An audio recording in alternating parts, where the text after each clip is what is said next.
Hello, everyone. Ashmere here from Moving the Chains and with Nuts and Bolts, of course, here on this Tuesday evening. I've been meaning to do this for a very long time, but life just gets in the way. I have an awesome guest, Dom. I'm sure you're all familiar with him. He kills it on No Huddle. We're going to talk about fantasy football today, what you can do for week 10, and just like a little bit of an idea of what you can lead you to the playoffs. So, with no further ado, welcome Dom. Hey Dom, how are you? I'm good. Well, thanks for hopping in. I bothered Dom actually to join the show because it's week 10. I haven't done one fantasy segment, and I was like, I know there's a knowledgeable guy out there, and I picked Dom. So let's just jump right into it. I want to know first, Okay. how many leagues are you in, and how are you doing in them? So I am in 5 different leagues. 2 obviously with Nuts and Bolts, that we're doing. I have another one with one of my friends, Malik. I have a family one that I'm doing, then I have one with one of my friends, Langston, and a couple of other. So 5 in total. Outside of one league, so the one league that I'm doing, I'm 8-1 in, so I'm killing it there, right? All my other leagues though, I'm like 5-4, 4-5. Like I'm hovering around 500. Listen, it's been rough for me this year. My teams have been plagued with injuries across the board. I had Saquon Barkley, he goes down week 2, he's done for the season. I've had Nick Chubb, who got injured in like week 3 or week 4, and he's been done for like he was on IR and was gone for like 6 weeks. I had George Kittle, who's played in like only 3 games this year. It's been rough, but I'm making it work. Still got a chance. Starstruck, huh? You were starstruck at the beginning of the year. I felt good, and the thing is, I felt good about my teams. My philosophy. I get running backs. Get a lot of them, stack up on running backs, get them early. I liked all of my teams for the most part. Like every draft that I had, I looked back at my teams and I was like, okay, I like this. I like where I'm at, and then injuries. So, but we're making it work. Like I said, push for the playoffs. Yeah, no, I totally get it. I did too well last year, so I had later drafts this year, which forced me to think like a lot deeper into each team in each league. One league, I've just made it to 500, 4-4 finally. In the Nuts and Bolts league, I'm leading. I don't know how. I really need to know how I got Dalvin Cook, Calvin Ridley, and Travis Kelce in that league. I don't understand how the draft was going that day because I think that was the team that I was like less focused on because there's no cash prize. No offense. Sorry, Joe. And so yeah, I think that's just how it's been for me in my 3 leagues. But last year compared to this year, like you mentioned, tons of injuries, the COVID protocols, like there's just a lot of things affecting teams and players literally day by day. Like Ben has been put on quarantine for 5 days. That's going to stress out the Steelers a little bit till they play next week. So yeah, I know. Sorry, it's a tough subject, but I just feel like that was important news today, and I feel like that's affecting the chemistry. Yeah, it definitely is. Hopefully everything is. I mean, on top of COVID, maybe he may or may not have that. We'll see what happens. But he also came down on both of his knees really awkwardly in that game, and he was very obviously injured, was limping around. Hopefully that's okay. So Ben, he's Big Ben. He'll figure a way to get out there on the field. Yeah, totally. Well, I think we should start off with what is one of your biggest struggles right now? Like what's something that you really need? We've got a good number of teams on a bye this week with really crucial players. Falcons are on a bye. Cowboys, if that's like a crucial team for you, is on a bye. The Chiefs, who have probably the best offense, and everyone has 2 or 3 of their players on their teams. What is something that you really need right now in order to carry on? I mean, like I said, injuries. I just need my guys to get healthy. I just need guys to stay there. Like I said, I've had good guys. I've just had guys go down. I think I've gotten really good play out of my quarterbacks. I did a good job of drafting quarterbacks. In all of my leagues, I either have Ben, Tom Brady, or Kyler Murray. So I've done well with the quarterbacks, right?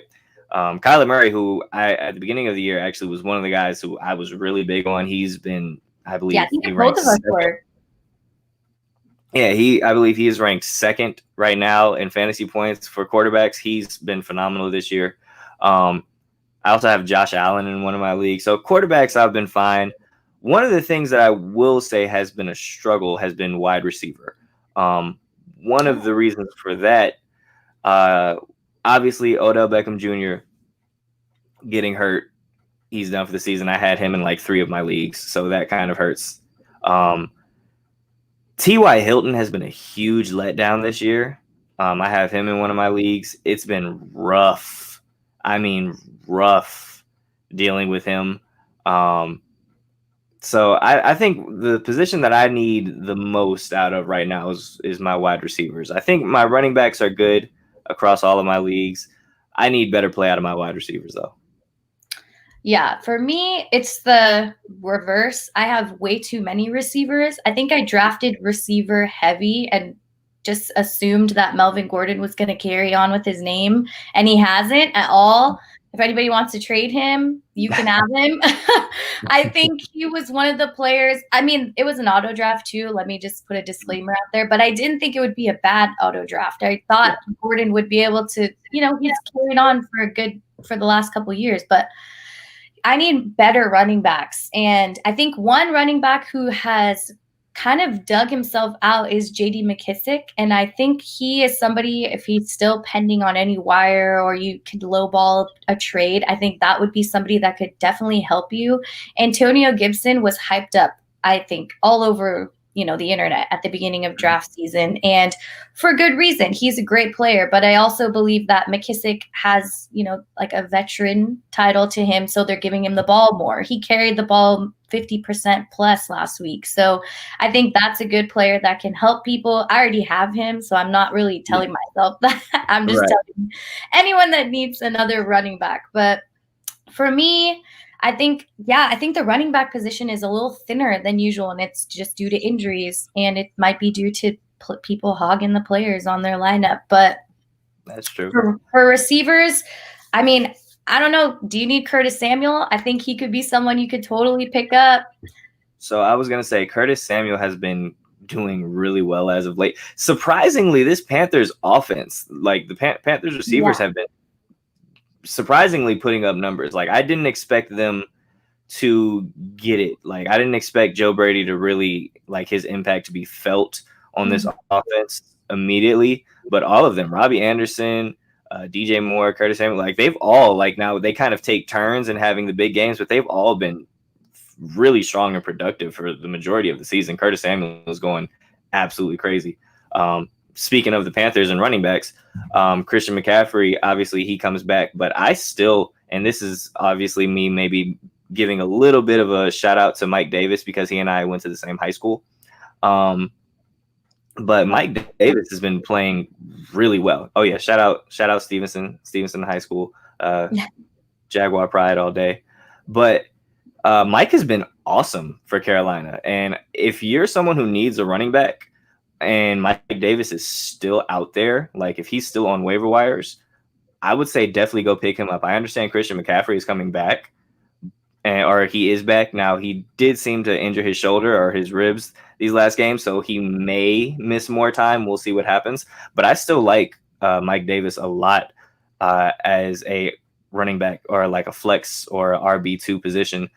He's a hard runner of the ball, but also he's a guy who they target a lot out of the backfield. He is someone who goes out and he gets, I think he averages like at least 9 targets a game, like something like that. Like he touches the ball a lot, even with McCaffrey there.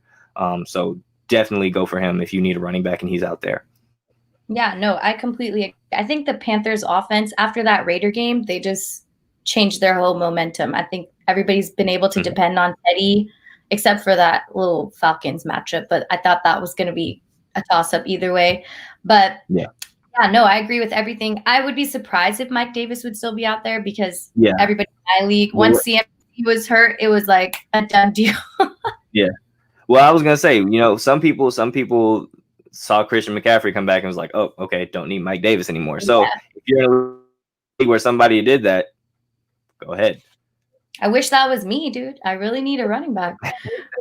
Okay, so who are like your top 5 little sneaky people that have changed the game for you this season, or you had them late in the draft and now you're playing them a little bit more, or something along those lines? Let's see. You can pull up your roster. I was gonna say, let me pull up my roster just to make sure. But I will say, 2 guys that I know off the top of my head that I didn't even draft. I got them off waiver wires later in the season. Chase Claypool has been huge. I was able to pick him up in some of my leagues. He's been phenomenal. Ben really likes to target him a lot. This is me being a Steeler fan. Also, I've watched a lot of their games. I pay attention to him a lot, but Ben targets him a lot. He's a big body, and he's really, to be as young as he is, he understands situational football very well, and he's good at high pointing the ball, all that good stuff. So Chase Claypool is one of them. Out of Philly, Travis Fulgham has been a godsend. I have him in one of my leagues. I was able to pick him up. The Philadelphia Eagles do not have a lot of weapons. They're another team that's been kind of decimated with injuries this season. But Travis has been Carson Wentz's guy from like day one. He's been phenomenal for them. I think he missed the first couple.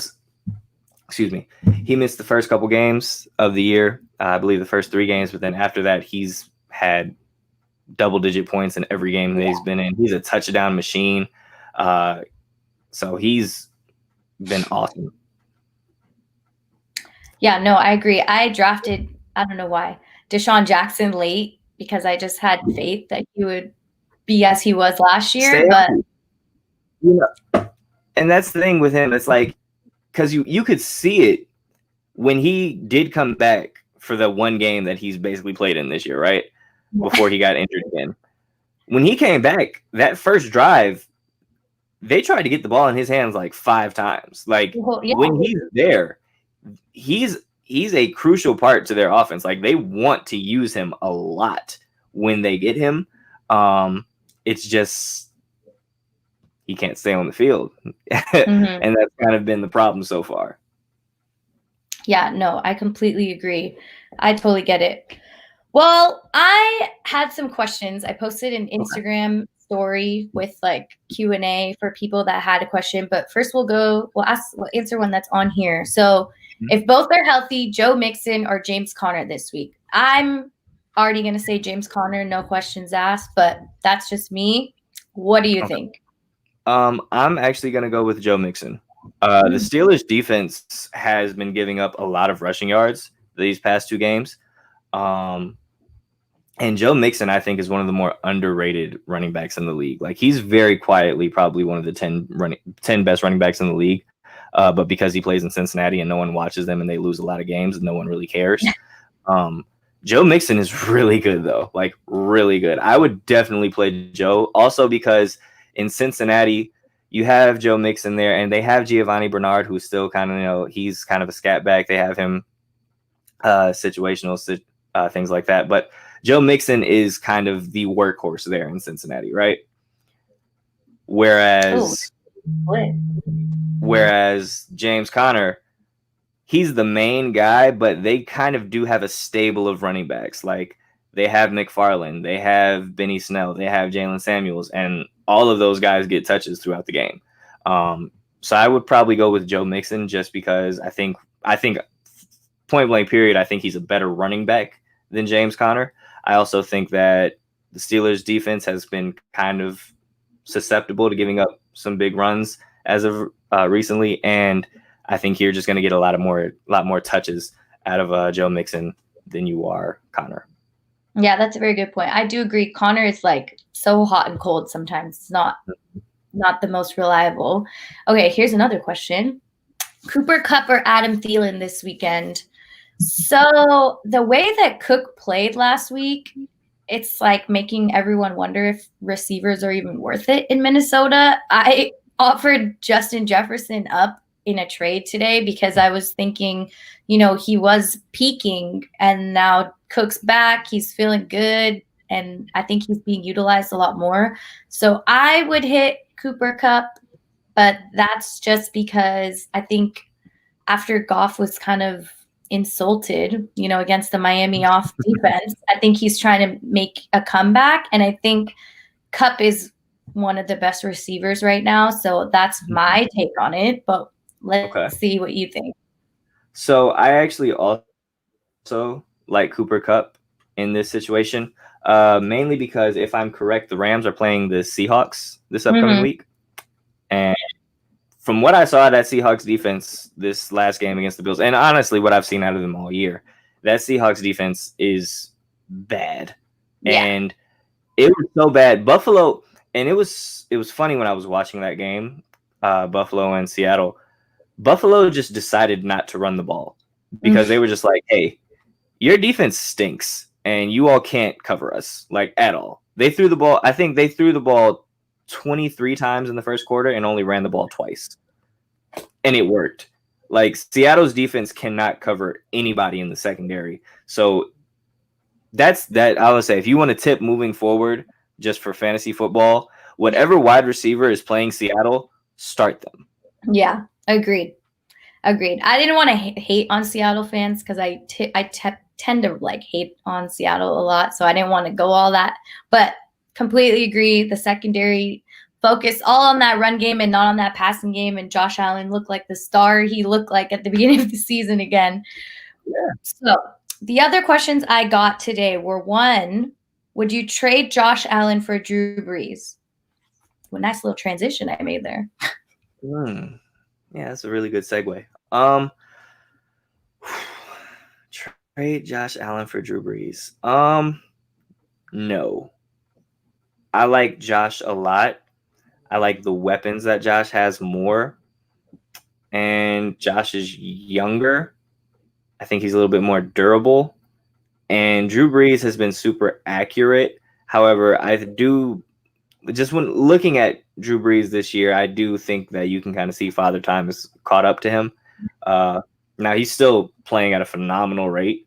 I just think Josh Allen is a better fantasy option for you. Also, Josh Allen runs the ball. He's susceptible to get you 30, 40 rushing yards a game, maybe even get you a rushing touchdown. That's something that you're not going to get out of Drew Brees.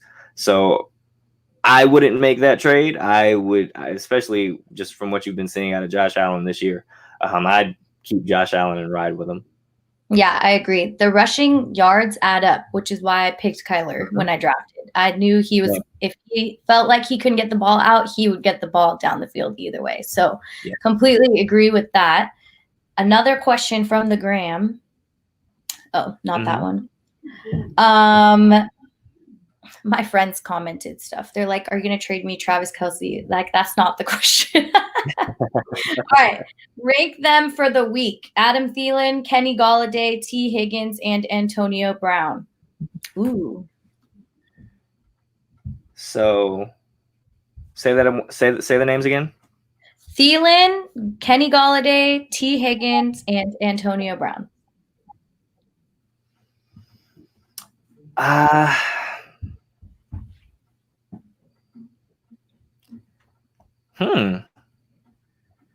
Okay, so Thielen, I think, is the one I trust the most out of all of them. Just because he's proven to be a number one guy. I like Adam Thielen a lot. I understand he's probably not had the season that some of us would have liked him to have. But I like Thielen a lot. Second, I would probably what you said, Thielen, Galladay, Galladay, Higgins, Brown. Higgins, Brown. Okay, actually, probably in that order, the order that they are in currently. That's actually exactly how I would rank them. So, like I said, I like Thielen. He's the number one option in Minnesota, even though Justin Jefferson has come on and he's played well. Although Justin Jefferson, by the way, he's a guy who you look at his like his season average and you think, oh, like he's a really consistent guy. He's not necessarily super consistent fantasy wise. He's just had monster games. Like he's had two games where he's had over 30 points for fantasy. He's had another game where he's had like 15 or 16 points. But then other than that, it's been a whole lot of single digit. Like because I had Justin Jefferson early in the season because I thought he was going to be someone who could break out. And I had him for like the first 3 weeks, and I was like, not really seeing anything out of you. To the other rookies, I don't think so. Yeah, so I was like, you know what? I can probably get something better, find someone who can actually help out my team, and moved on from him. And then, like the very same week that I got rid of him, he ended up having that 35-point game. So, Joe, we're not sleeping on T. Higgins. Here's the thing. I would. So my rankings would be Higgins, Galladay, then Thielen. Only because I feel like Cook is eating up the spotlight right now, and Cincinnati. I think Higgins is going to break out this week because I think it's going to be a different expectation from him. They're playing the Steelers. It's just going to be like boom or bust for them right now. Just in the sense of like the league together, like how their projection for the rest of whatever Burrow's going to do for time in Cincinnati. But I think T. Higgins is a better receiver than Thielen, than Galladay, Antonio Brown. I don't know. I don't have So the only reason I have Antonio Brown last on this is because he just got to Tampa Bay yesterday. That's real. Like once he gets kind of back in football shape and they kind of build up a little bit more of a rapport and he gets used to that offense and working with everybody, then yes, Antonio Brown is good if you have AB on your team, like I have AB on a couple of my teams. If you have AB, he'll be good for your playoff push. Like someone who in week 13, week 14, week 15, after he's been in Tampa Bay a couple weeks and worked with everybody and he kind of really starts getting back into the groove of things, then that's when you'll see his numbers start to really climb. But as of right now, I can't really expect too much out of him. As far as T. Higgins go, I like T. Higgins a lot. I really do. I picked him up in one of my leagues a couple weeks ago. However, he's playing the Steelers, and I just don't think Cincinnati's offense is going to be able to do much against this Steelers defense. The Steelers defense is really good. Like everyone was kind of going crazy and was just like, "Oh my God, the Dallas Cowboys are about to beat the Steelers and all this other stuff." And it's like Garrett Gilbert is coming in here, the fourth string guy, and it's like, yeah. Garrett Gilbert threw one touchdown, threw one interception. They only scored 19 points. It's not like he lit it up. This Steelers defense is still phenomenal, and it's tough to score on them. That's why I'm kind of not necessarily out. What's that? You're suggesting not to start Higgins. I wouldn't say don't start him, but of the four guys given, he ranks third to me. Because I just like the matchups of Thielen and Galladay better than Higgins. Yeah, very true. Okay, that makes sense. All right, we got another one. Hawkinson or Gronk at tight end? I love TJ Hawkinson. TJ's been really good this year. Hawkinson or Gronk? I feel like Gronk is starting. I feel like he and Brady kind of started to really get their thing going again these past couple weeks, which is why. And also because I also have a feeling that Tampa Bay is going to have a really big game this upcoming game, just because I think they're embarrassed by how badly they got whooped. Yeah, I think they're embarrassed by how badly they got whooped by the Saints. on Monday night. So I think they have a lot of grievances and some frustrations to get off of their chest this upcoming Sunday. I'm going to take Gronk just because I do think outside of obviously this game against the Saints, when you look at these past couple weeks, you've started to see Gronk's numbers climb. You've started to see Gronk starting to make those same type of big plays, getting those red zone targets, which are huge for him. I would take Gronk, but they're both good options. But I would just take Gronk because I have a feeling the Tampa Bay Bucks offense is going to put up big numbers this upcoming week. Yeah, you know what? I didn't recall that they were taking on the Panthers this week. So I agree, actually. I think the Washington defense is going to play Detroit a little tighter. So they're going to block Hawkinson for sure. And I don't think that I thought they were going to actually perform much better against the Giants last week. I chose the defense for that reason exactly. They were like that highest ranked defense, top 5 or something. And I was thinking, well, the Giants offense isn't that strong. But I think based upon that game, they're going to come back just as vengeful as the Bucks will to the Panthers. So, yeah, I agree with you. I'm going to pick Gronk too this week just because matchup basis, revenge basis, and all that type of deal. So, yeah, cool. Well, anyone that you're choosing on the wire this week, if there is anyone available at this time that, you think will help later on in the season? Later on in the season. Or for this week, maybe, since we have those bye teams. So I was going to say, I have Younghoe Koo is my kicker, and he's on a bye week, obviously. So I actually was able to pick up Crosby for the Packers. The Packers have Jacksonville Jaguars coming up, which I'm expecting the Packers to score a lot of points in that game.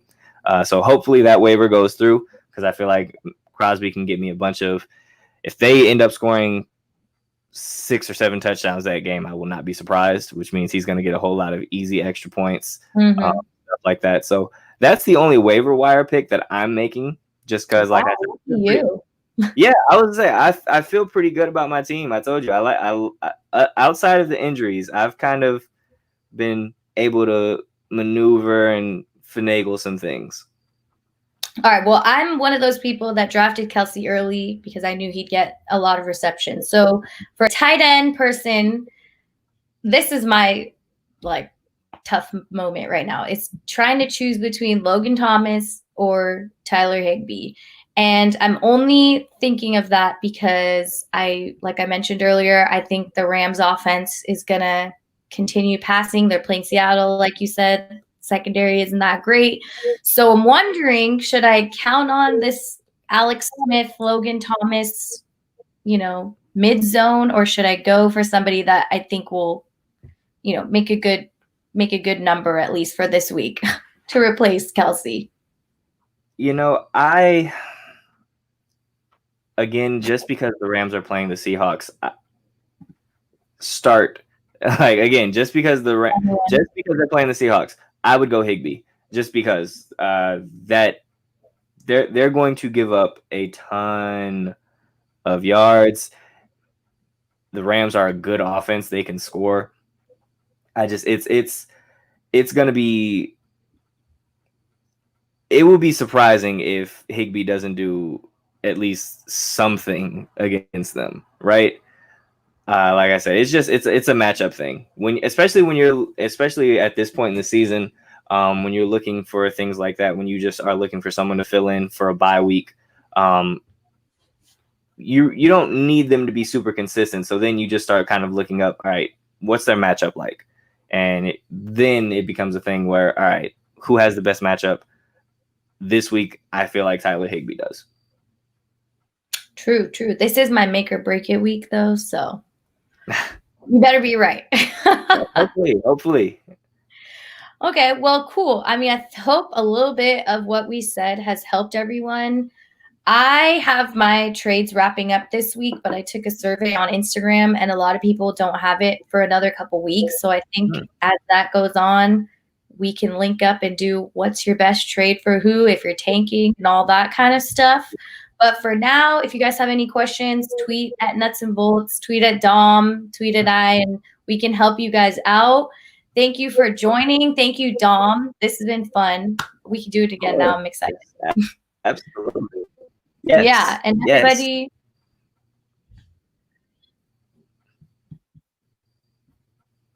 Don't forget to check out Dom's podcast. He released it today. It's on Nuts and Bolts timeline. We retweeted it, posted it.